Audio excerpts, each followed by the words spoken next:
The Backcountry Hunting Essential Gear Review is brought to you by Nikon, the most trusted name in optics.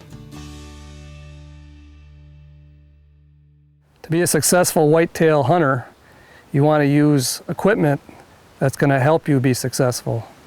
And that's why I use Nikon. I use Nikon scopes, I use Nikon rangefinders, and I use Nikon binoculars because they're the best in optics. When I use Nikon equipment, specifically the scope, it gives me a crystal clear view every time. It's very dependable. I like the way the reticle tapers. And what's nice about Nikon also is that they make scopes with 2 power, 3 power, which is all you really need for these close encounters with whitetails in the Adirondacks. Rangefinders, they come in handy if you do have a shot that you don't feel comfortable or know the distance. They're very small, compact, another great item to have. And of course, to see whitetail bucks, you want to have a good pair of binoculars that are clear and compact for traveling deep in the woods of the Adirondack Mountains. A lot of times when we're hunting, besides carrying a rifle with you, there's other essentials that you need to take with you back in the woods. Pat and I both hunt a complete day, if not staying overnight. When I'm traveling light, I like to use this type of fanny pack. This happens to be a flannel material. It's very quiet. That's important. Just a few of the items that I normally have in my backpack are a pair of, say, wool gloves. They're also very quiet.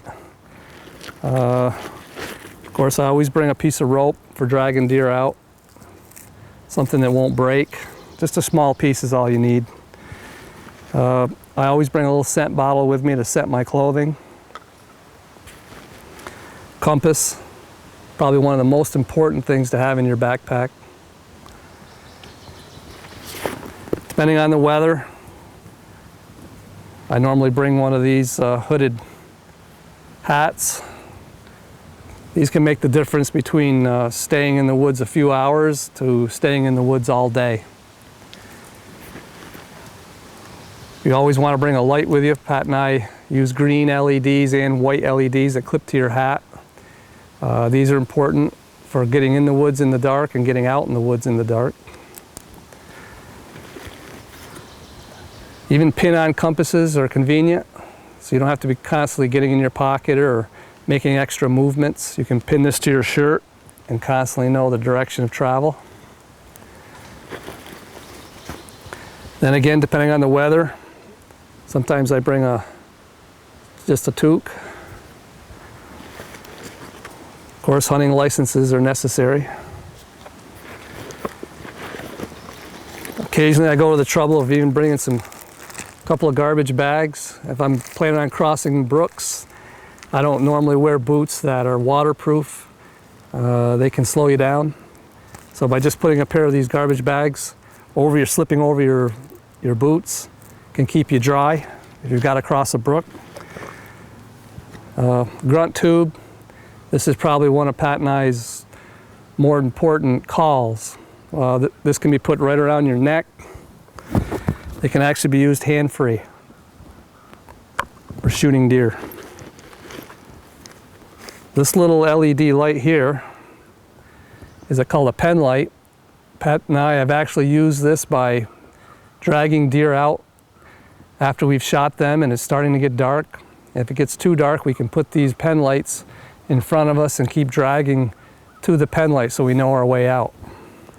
These shine sometimes up to, I'm heard, a half a mile or even more. They're really bright and you can see them at great distances. I also bring a lighter with me just in case I need to have a fire. And we always carry buck knives with us. Now, there are other items you can bring.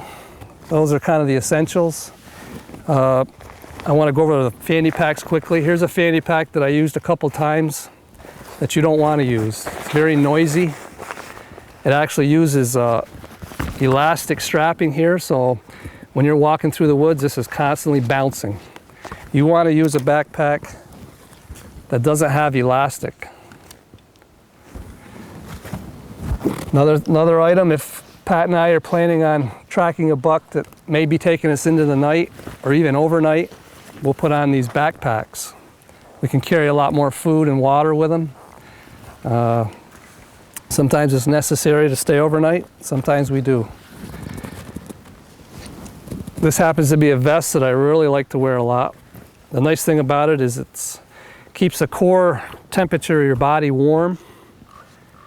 You still have good arm movement for raising your rifle because there's no sleeves. You can wear this underneath a jacket, and it's got many pockets for carrying various items such as scents or deer calls, cans. And of course, when we do plan on staying overnight, we actually use turkey blinds. These have straps, you can carry them right on your back. Sometimes we bring them in earlier in the season. Sometimes if we're on a good buck, I'll go to the trouble of carrying that on my back and plan on staying overnight just to get that buck. That kind of concludes some of the essentials that we feel are important, and I hope they help you out.